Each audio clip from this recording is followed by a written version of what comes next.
utiliza tela com as crianças? Eu quero saber se você já apresentou o celular, tablet e a televisão para o seu filho. Hoje em dia é muito difícil uma família não fazer uso desses aparelhos. Então, por isso, eu trouxe a nossa pediatra, a doutora Bruna, para a gente falar sobre um uso consciente desses aparelhos. Não é mesmo, doutora? Isso mesmo, Mari. Bem-vinda ao nosso programa. Obrigada. Então, vamos falar um pouquinho sobre as telas. Primeiro, eu queria entender por que faz mal, o que prejudica. Bom, eu vou começar a te responder com uma pergunta. Você, Mariana, adulta, que começou a usar cada vez mais o celular, as mídias, você nota alguma diferença do que você é hoje ao que era 10 anos atrás, de concentração, de ansiedade? O que eu mais noto realmente é ressecamento nos olhos. Também. Eu acho que eles ficam mais ressecados, eles ficam exigindo colírio. Isso. De tempos em tempos. Eu fico pensando, e as crianças, a gente pinga colírio neles?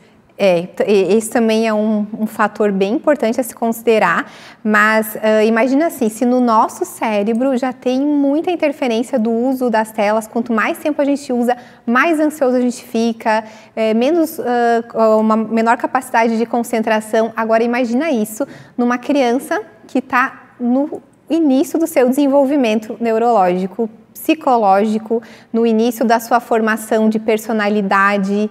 Então, se para a gente que já estava todo formado é extremamente prejudicial, imagina para uma criança que está começando a se desenvolver. Principalmente nos primeiros 1000 dias, né? Que o meio é tão importante e que a gente cuida tanto dos fatores externos para a criança crescer e se desenvolver da melhor forma possível. Então, imagina um excesso de informação, não só de luz e de rapidez, mas um excesso de informação completamente diferente da realidade. Então, imagina quanto malefício isso pode trazer para o desenvolvimento, né? E quando a gente pensa em faixas etárias, o que é indicado para cada faixa etária de tempo de tela? Isso, então, há pouco mais de 10 anos é que tem se falado muito sobre o uso abusivo das telas, os malefícios das telas para as crianças, e faz poucos anos que começaram a estabelecer, então, qual seria um tempo recomendado, um tempo mínimo, porque no nosso dia a dia pensar que uma criança vai ter uma infância totalmente livre de telas é impossível, né? Então, a Sociedade Brasileira de Pediatria, a OMS, a Academia Americana de Pediatria estabelecer um tempo que seria um tempo limite para a criança, né? O ideal é 0 telas, mas esse tempo seria de 0 a 2 anos, 0. Então, essa fase é a fase que a criança não pode ter acesso a telas, o mínimo possível, de preferência 0. De 2 a 5 anos seria 1 hora por dia supervisionada. E depois dessa idade, 2 horas por dia supervisionada. A gente sabe que isso é muito difícil, principalmente nós passamos por anos de pandemia, de isolamento social, e o abuso de telas aumentou consideravelmente. E até aulas, né? Aulas online também. Mas a gente sabe também que crianças que são expostas a telas de forma abusiva, não é o período de aula online que está prejudicando, né? É todo aquele período de jogos, de mídias sociais e, enfim, streamings. E por aí vai, né? E por aí vai. Então, esse seria um cenário ideal. Esse seria um cenário ideal. E quando a gente pensa que a gente vai acabar em algum momento utilizando telas, o que é menos prejudicial? O que seria melhor? Então, a gente tem que pensar assim, que quando a criança está muito exposta à tela, ela está perdendo interação social, interação com a sua família, com os amigos, interação natural de brincar com os joguinhos que a gente brincava antigamente, de brincar na rua. Então, o menos prejudicial seria quando a criança pudesse estar ali em frente a uma tela, mas também estar interagindo. Por exemplo, é menos pior você estar com a criança na televisão do que no celular, no tablet, que a criança vai estar só fixa naquele aparelho pequenininho ali fixa. Já na TV, ela vai ter todo um espaço para se movimentar. Você pode fazer até um joguinho, uma brincadeira, a criança pode continuar brincando com a TV ligada e interagir de alguma forma. Não fica parada, congelada. Não fica parada. Inclusive a questão postural, porque já deixa a criança mais assim, né? Postural, a da visão, como você falou também, né? Que fica um pouco mais longe a TV.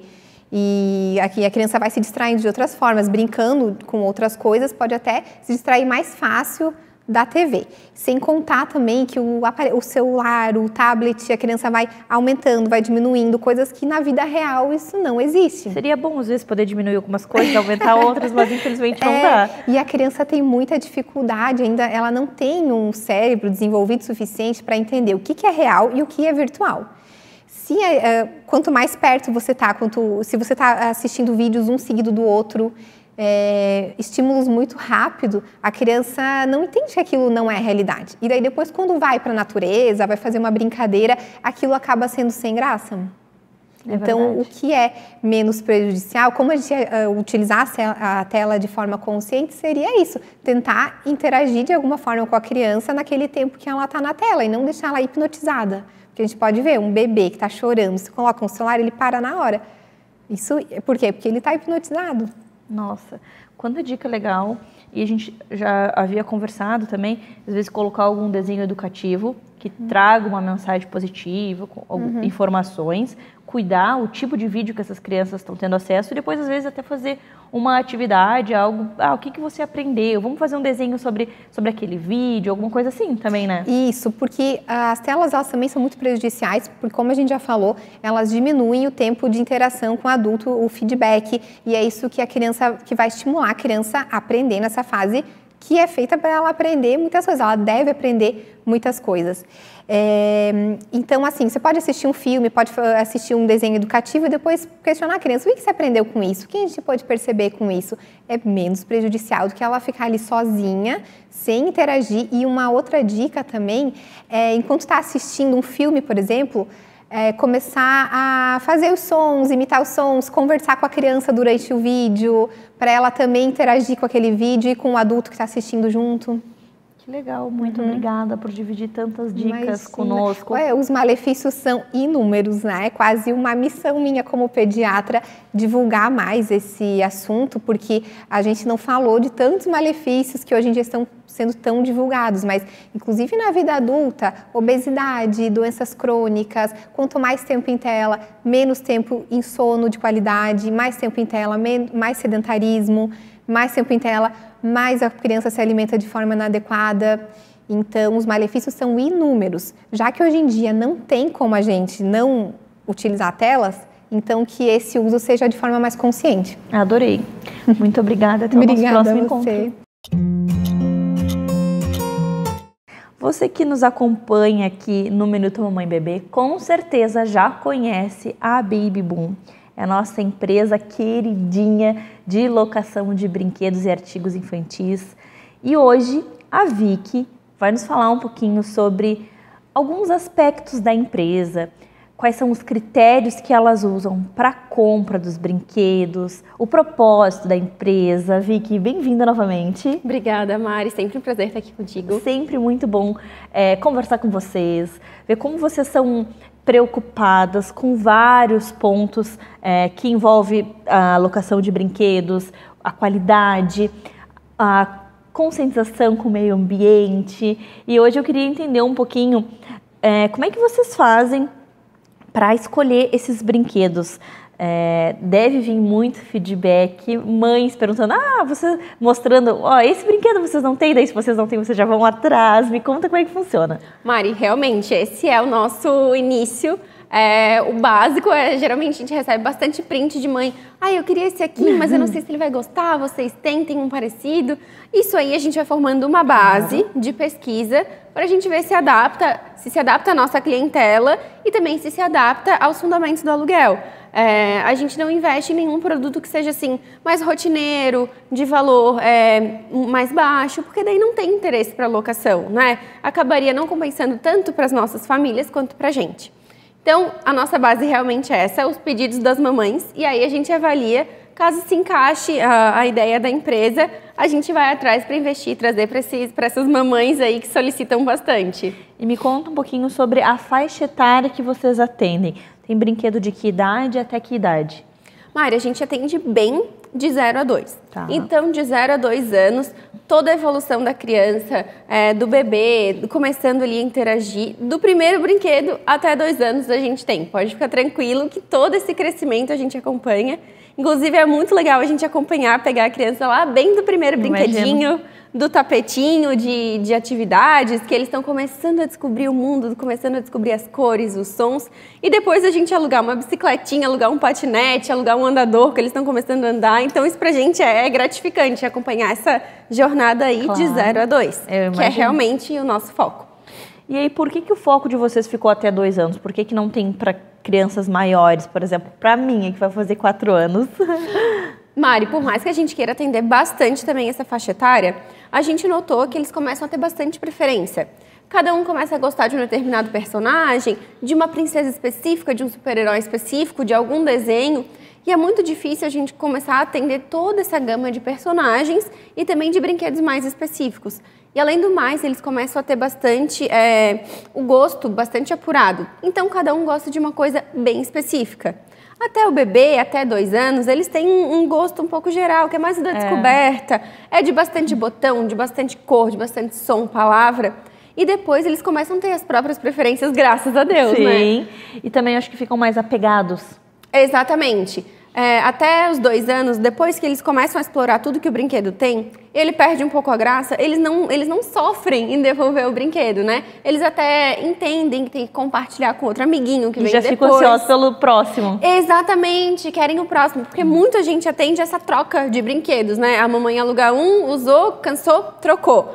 E bastante. Depois dos 2, eles começam a se apegar, achar que esse é meu. Não, eu quero mais. Ai, mês que vem eu quero outra vez. E aí realmente começa a dificultar um pouquinho, mas com certeza está nos nossos planos. Que bacana.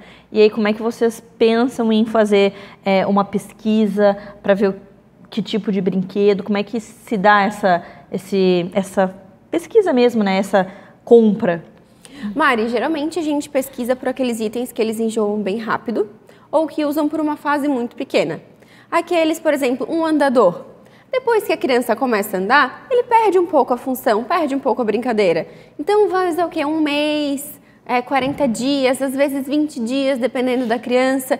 Ou às vezes só para dar aquela segurança nos primeiros passos, questão de 15 dias eles já perderam o interesse. Então o que eles vão usar por pouco tempo, que tem um investimento elevado, são a nossa prioridade sempre. De resto, a gente sempre procura ouvir as mamães. Volta e meia tem alguém pedindo, vocês têm algum brinquedo que ensine bem os números? Algum que ensine bem as cores, algum que introduza os animais, o som do gatinho, o som do cachorrinho. Então isso a gente procura bastante também. E lembrando, Mari, que a nossa relação com as famílias que a gente atende é sempre muito próxima. A gente gosta muito de ouvir, muito dos feedbacks, a gente acaba criando um carinho tanto pelas famílias quanto pelas crianças e o que a gente puder fazer para atendê-los, a gente faz. Que legal, Vicky. E assim, vocês pensam em colocar mais fantasias? Que eu lembro que vocês têm fantasias até que idade? Nós temos fantasias, aí a gente atende uma idade bem avançada, a gente tem fantasias até os 8, 9 anos, que as meninas ainda gostam bastante de brincar de princesa, exatamente, interagido, faz de conta. Quando começa ali nos 9 anos, que elas já estão um pouquinho maiores, já perde um pouco o interesse. Então, até os 8 anos, a gente atende bem fantasias. Que legal, Vicky. Obrigada por falar um pouquinho para nós da empresa. Queria também, antes da gente finalizar, que tu falasse um pouquinho sobre esse propósito dessa pegada com a conscientização, com o consumo consciente. Sim, Mari, esse sempre foi o nosso mote. A gente sempre frisou bastante a ideia do consumo consciente, de não comprar alguma coisa que vai desperdiçar, de não gerar lixo à toa. Então, a gente tem muito essa ideia bem forte, continua e com certeza será sempre um dos nossos princípios do consumo consciente. E também a gente atende muitas famílias de filhos únicos. Outro propósito que virou, que não foi a nossa intenção inicial, mas acabou se tornando, é a criança saber compartilhar, ela saber dividir, porque essa geração muito de filhos únicos, e a grande maioria das famílias que a gente atende, eles não sabem muito quando emprestar, como cuidar, como dividir, e o aluguel acabou trazendo também essa vantagem que a gente nem imaginava, mas hoje as mamães falam demais. Olha, ele aprendeu a cuidar muito mais até do que é dele, sabendo que depois vai para outro amiguinho. Então, até hoje, Mara, a gente só vê vantagens, realmente somos defensoras ferrenhas do aluguel e eu acho que seguiremos assim. Com certeza, é algo muito importante, acho que ensina muito as crianças e eu sou super grata por aprender tanto com vocês e ver realmente a importância de tudo que vocês trazem, dessa parte da conscientização, do consumo das pilhas, das embalagens, do compartilhar, então são muitos pontos positivos. Vicky, muito obrigada e até o nosso próximo encontro. Obrigada, Mari, até. Agora nós vamos falar sobre um assunto muito delicado, que é a depressão durante a gestação. A gente sabe que é um momento muito lindo e justamente por ele ser lindo, quando algumas mulheres se sentem com medo, com culpa, enfim, com qualquer sentimento que não seja lindo, vem toda essa preocupação, essa tristeza, essa maior culpa. Então eu trouxe a nossa psiquiatra para nos ajudar a entender um pouquinho mais sobre esse assunto, sobre esses pontos, sobre essas culpas. Carol, bem-vinda novamente ao nosso programa. Obrigada, Mari. O que a gente pode falar a respeito desse momento da gestação e da depressão? Muitas pessoas acham que não pode, isso não pode acontecer, é um momento lindo. E aí, esse pensamento sendo levado para todos os lados, piora a situação de quem se sente mal durante a gestação. Sim, porque é um momento em que a gestação, né, é um momento de muita saúde, de vida, né? Então é algo relativamente recente, primeiro as mulheres poderem falar sobre dificuldades da maternidade, né? E então sobre o período da gestação também, que muitas vezes, né, frequentemente foi muito esperado, muito desejado, planejado. E como então, nesse momento de tanta alegria, a mulher está não se sentindo bem, né? Então é algo que ainda é pouco falado. As mulheres por vezes não se sentem apoio, não se sentem à vontade para poder expressar o que estão sentindo, por sentirem muita culpa, inclusive, de estarem assim. E assim, a gente vê casos diferentes. Um primeiro exemplo, uma gestação não programada. Algo que aconteceu por um descuido, por, né, às vezes um remédio que tira o efeito do anticoncepcional. Enfim, a mulher engravidou e ela não estava preparada para aquilo. E aí ela se vê em uma gestação onde ela não tinha programado. Então, assim, é difícil para a pessoa assimilar tudo, compreender que a partir daquele momento ali a vida dela vai mudar totalmente. Como que a gente pode ajudar essa mulher? Sim, e por isso que quando nós falamos dos transtornos mentais e das causas, né, a gente não vai apontar uma única causa. Existem os fatores que são os biológicos e os psicossociais, né? Então, por isso essa questão de, essa gestação foi planejada, foi desejada, né? Esse impacto psicossocial na vida da mulher, ele pode também ser um fator desencadeante, né? Um somatório na questão ali do desenrolar, né, desse episódio depressivo, né? Então, não só apoio psicoterápico, né? O tratamento medicamentoso, que porventura, né, dependendo do grau de sintomas, né, a mulher venha a precisar, mas esse apoio social, dessa estrutura, né, que sim, na vida da mulher vai haver mudanças, vai haver impactos, né, e a importância e como é primordial essa rede de apoio para as mulheres nesse momento tanto da gestação, desse acompanhamento pré-natal, para depois ter também a estrutura ali no pós-parto, né, e no cuidado do recém-nascido. Quando a gente fala em medicamento durante a gestação, então existem medicamentos que a gestante pode fazer uso para que não agrave a situação dela, para que ela tenha uma gestação feliz, não em crise, né?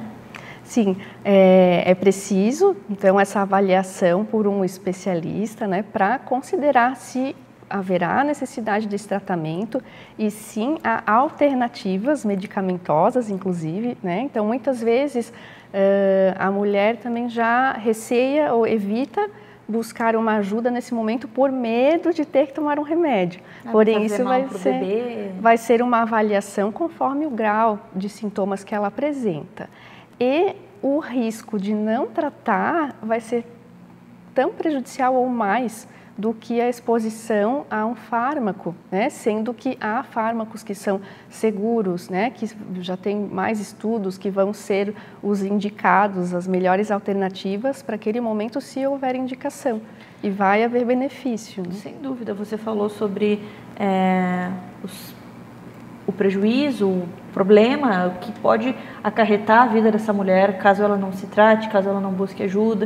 Então, eu queria me aprofundar um pouquinho mais nesse... E para o próprio bebê, né? Que vai ser a grande preocupação dessa mulher, da família, né? Do casal, em relação a um tratamento na gestação. Então, quais os riscos de não tratar a depressão durante a gestação?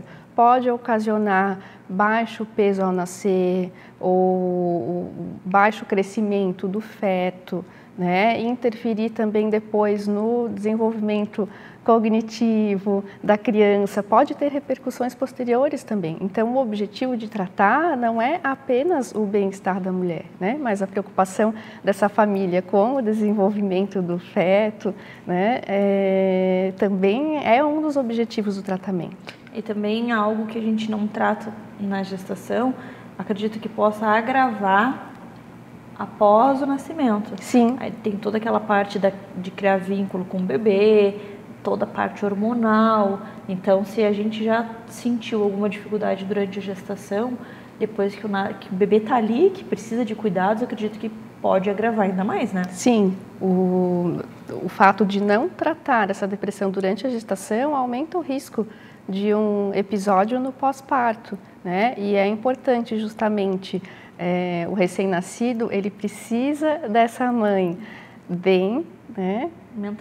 Mentalmente, né? Inclusive para estar, né? Cuidando dele, completamente dependente, né? O bebê vai precisar dessa mãe, né? Para o estabelecimento desse vínculo mãe-bebê também, né? Então, por isso é primordial esse olhar, inclusive no pré-natal. Então, a gente precisa instruir as mulheres, as famílias e também os colegas profissionais de saúde, né, que acompanham as mulheres, né, ao longo dos seus cuidados de saúde, o pré-natal, né, para terem esse olhar atento para prevenir, né, observar esses sinais e sintomas, né, para que, se for necessário alguma intervenção, que seja num momento de sintomas leves a moderados, né, e que, se identificados sintomas graves, também se encaminhe para um tratamento adequado para evitar outras repercussões. Carol, adorei. Obrigada por dividir tanto conhecimento conosco, tanto conteúdo, tantas dicas. Espero que a gente ajude muitas famílias com essas dicas, com esses sinais. E até o nosso próximo encontro. Até mais, Mari. Obrigada pelo convite. Agora nós vamos falar sobre perda auditiva, é claro, com a nossa especialista no assunto, a Ana, nossa fonoaudióloga. Bem-vinda novamente. Obrigada, Mari, obrigada. Fala um pouquinho para nós, então, eu sei que é a tua área de atuação, que você vê isso constantemente, então eu queria entender e ajudar famílias a compreenderem a importância da gente saber o que é uma perda auditiva e o que isso pode acarretar na vida de uma pessoa. Perfeito, Mari. Então, assim, a perda auditiva, ela nada mais é do que uma deficiência, uma dificuldade de ouvir, né? Se a gente comparar com a perda de visão, uma pessoa que não enxerga direito, ela vai ter alguns prejuízos, né? Então, a perda auditiva, ela nada mais é do que uma deficiência relacionada ao sentido auditivo, né? E o que acontece muito, que eu tenho visto muito em consultório? Diagnósticos de perda auditiva, em que os pacientes têm consciência dessa perda, mas o fato de não ser uma perda severa, um comprometimento gravíssimo, faz com que as pessoas, deixa, não é nada, vai passar, o meu filho não é deficiente, porque a palavra deficiência assusta muito, Sim. Né? Então, o que eu gostaria de trazer hoje e levar para o nosso público aqui, para o teu público, né? Hoje em dia, se espera que a cada 3 crianças nascidas vivas, de 1.000 crianças, cada 3 crianças a cada 1.000 nascidas vivas tenham perda auditiva. Olha só. Tá? De 3 para 1.000, então é uma incidência bem alta. Essas perdas auditivas, elas podem variar. Nem sempre vão ser aquela perda auditiva em que a criança nasce com a perda profunda, que não escuta nada, que é obrigada a fazer implante coclear e vai ser uma criança com consequências aí para a vida inteira, né? A gente tem outros tipos de perda auditiva, como uma perda auditiva por condução sonora, que é uma infecção de ouvido, otite. Muita mãe já deve ter tratado otite, só que tem otite de pacientes que às vezes só a medicação não resolve. E aí a gente é obrigado a entrar com processos mais complexos, né, juntamente com o tratamento otorrinolaringológico, para resolver essa questão. E tem as perdas auditivas que elas têm graus mais leves, são graus pequenos, então são graus em que a criança chega a desenvolver linguagem, ela não chega a ter tantos prejuízos, só que ela tem prejuízos na comunicação, no dia a dia dela, né? E aí o que acontece? O desempenho escolar acaba caindo, ou ela tem, eu tenho um caso que é bem interessante, que a criança estava em fonoterapia, terapia fonoaudiológica há anos, porque ela não desenvolveu alguns dos fonemas. Então ela trocava aquele famoso cebolinha, o R pelo L, etc. Na avaliação dele, ele tem uma perda localizada nos agudos. E aí o que isso acarreta? Quando é uma pessoa leiga, né, ou uma pessoa que não quer aceitar o termo deficiência, a gente olha para aquilo e pensa, nossa, essa perda é uma perda pequena e etc. Mas olha a consequência que trouxe para ele. Ele não estava conseguindo acessar auditivamente os fonemas que ele precisava acessar para conseguir desenvolver fala. Então, as consequências da perda auditiva, elas são inúmeras. E da mesma maneira que quando uma criança, a gente vai para a escola, é muito comum, eu gosto desse exemplo porque é muito comum, até tu deves passar isso com a tua filha. A criança está na escola e ela tem um baixo desempenho escolar. Qual é a primeira coisa que a gente pensa? Tem que levar no oftalmo. Será que ela está enxergando bem? E ninguém lembra da audição. E, gente, como é comum problemas auditivos, né?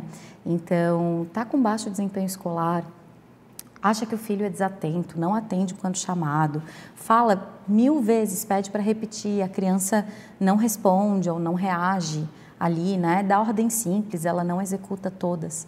Nessas situações, sempre procure uma avaliação, vamos fazer, porque se tiver algum comprometimento auditivo, tem tratamento. E para aqueles pais, aquelas mães ou responsáveis que receberem o diagnóstico e esse diagnóstico for positivo com perda auditiva, vamos tratar, vamos fazer o tratamento, porque esse tratamento vai com certeza dar um norte para que essa criança tenha o mínimo de prejuízo possível, se tiver, porque quando bem reabilitado, ela quase não vai ter prejuízo.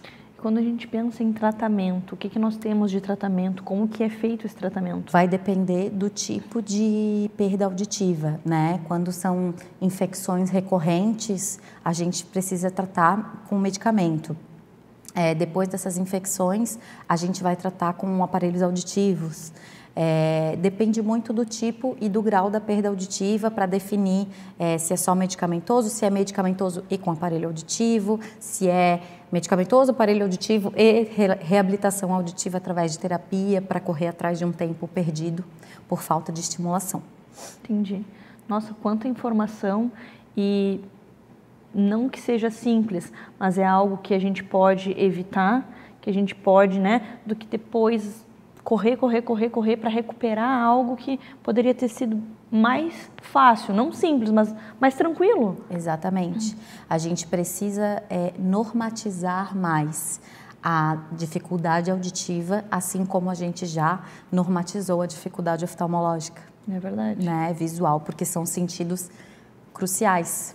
Com certeza. Né, para o desenvolvimento da criança. Obrigada por trazer essas informações, por nos ajudar a alertar as famílias sobre esse assunto, sobre a importância da gente estar atento à audição das nossas crianças e fazer testes e ir atrás e não buscar só um oftalmo, como você falou. Isso.